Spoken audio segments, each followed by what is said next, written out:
Well, if you're a gun voter in North Rock Springs, you have a choice to make in the upcoming August 20 Republican Party primary. Representative Clark Stith or his challenger, Darin McCann. Who's going to fight for your gun rights in the Wyoming House? Stay tuned, guys. We're breaking this race down for you right now.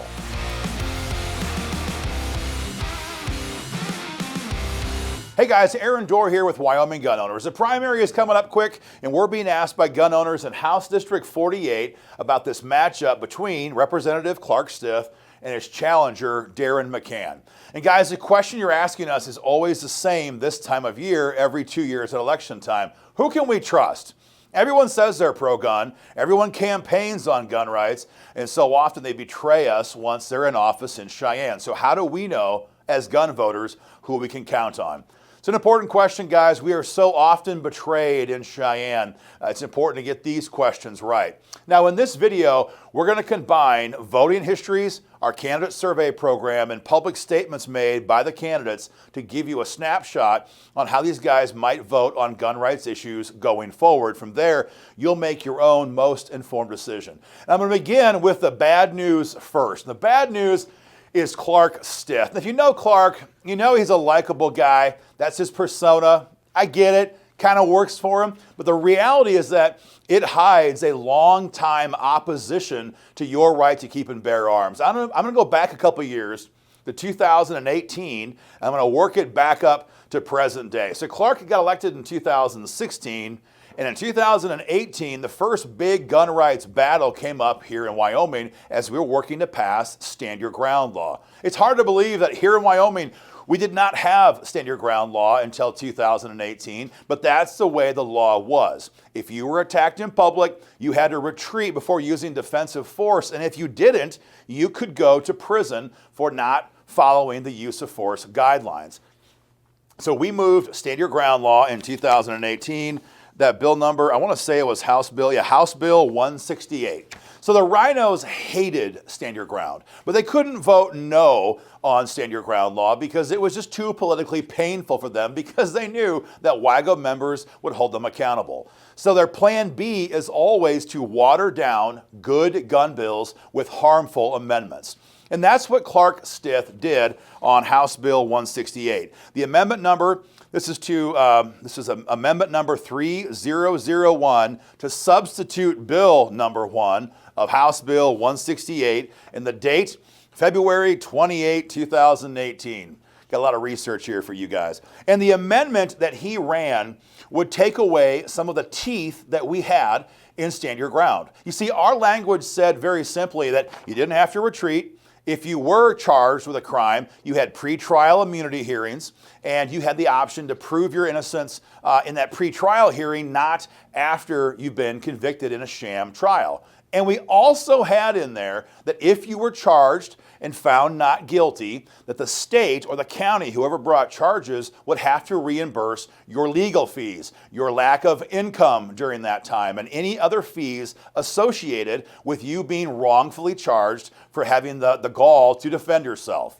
Clark Stith filed the amendments to strip all of that language out of the bill. He wanted to protect the prosecutors who brought spurious charges against gun owners by saying, no, there's no financial impact on them. Just because you went broke is not their problem. That was his assertion in the amendment. Again, look it up for yourself. Amendment 3001, House Bill 168, February 28, 2018, on substitute bill number 1. Now, Clark files the amendment.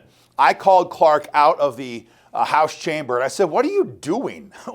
What are you doing? Are you a Republican or a Democrat? And he gives the standard, wispy, lispy response. And I'm like, Clark, if you do this, if you run this amendment and you attack our gun rights, the whole world's going to find out about it. We will make sure of that. So Clark goes back into the House chamber. This is, of course, in the temporary Capitol back in the Jonah, the temporary Capitol we used in 2018. We have a debate on the amendment. And then Clark is reading the room, and he's sensing the temperature, and he sees us and our whole team in the back of the gallery watching very intently. At the last second, he withdraws the amendment, and there was not actually a vote on it.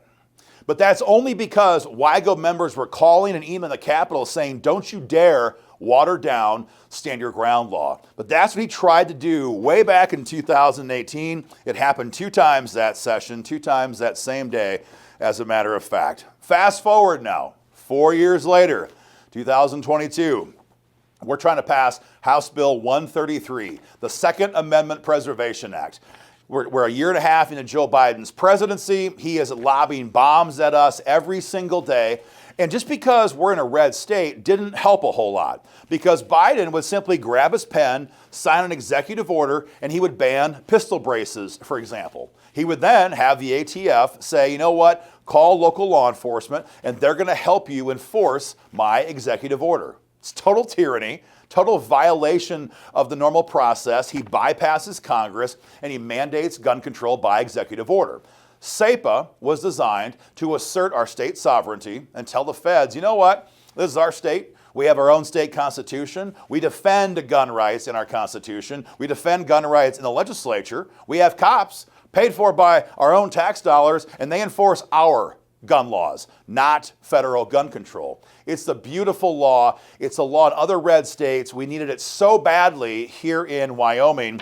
And how do you think Clark voted on this? He voted no with the Dems and the Rhinos on the bill. House Bill 133, the date, February 18, 2022. Now, if you ask Clark about this, I was getting my Stith and this in my tongue. If you ask Clark about this, he'll say, well, I actually voted yes. And folks, it's true. You see, Clark and his allies, they're devious. And so when they voted down House Bill 133, they filed another version of this bill. They called it the Second Amendment Preservation Act, but basically it was a joke. All the teeth were gone, all the protections were gone, and it would never survive court scrutiny. That bill passed as political cover, but never did a thing to help gun owners here in Wyoming. That was 2022. Now we're up to present day. This past session, 2024, we're working on passing, and we did pass, Senate File 109. This was the bill to ban red flag gun seizures in Wyoming. You all know what a red flag law is. Someone calls you in, you might be dangerous. The cops ask a judge for a seizure order. Boom, your guns are gone. No charges ever filed, no arrest, no conviction, no nothing. But your guns are gone. It happens in Colorado, it happens in about 14 states, and we are tired of having to worry about that here. So our bill would ban red flags completely. That's what we did. Same thing as in Stand Your Ground law in 2018. The Rhinos hated it, didn't want to vote for it. And so instead, when they realized they had to vote on it, they ran amendments that were designed to weaken the bill, or in some cases, kill it altogether. And one of those amendments was filed by Representative Bob Nicholas this year. March 6th of this year, 2024. This is amendment number 3004 on Senate File 109. All the research is done for you. This amendment from Bob Nicholas would say, okay, you can't have a red flag law here in Wyoming, but if a judge signs off on it, you can enforce that red flag law here in Wyoming. Like, it totally destroyed the bill. The whole point of the bill was to block unconstitutional judicial orders to grab guns prior to a conviction in court. And the amendment said, well, you can't do that unless a judge says you can. Complete BS. And Clark Stith was a yes vote on that amendment. Again, amendment number 3004. And again this year on House Bill 125. This bill would ban or repeal, deadly gun-free zones here in Wyoming. We have a lot of them. It's kind of hard to believe, but we do. This bill would repeal all those deadly gun-free zones across the state. We all know why they're deadly, because madmen don't follow the law, and it only makes good people disarm. So the bill finally passes, gets to Governor Gordon's desk, and of course Gordon does what we feared he would probably do. He takes the old veto stamp, and he vetoes the bill, breaks his own campaign promise, but that's a story for a different day.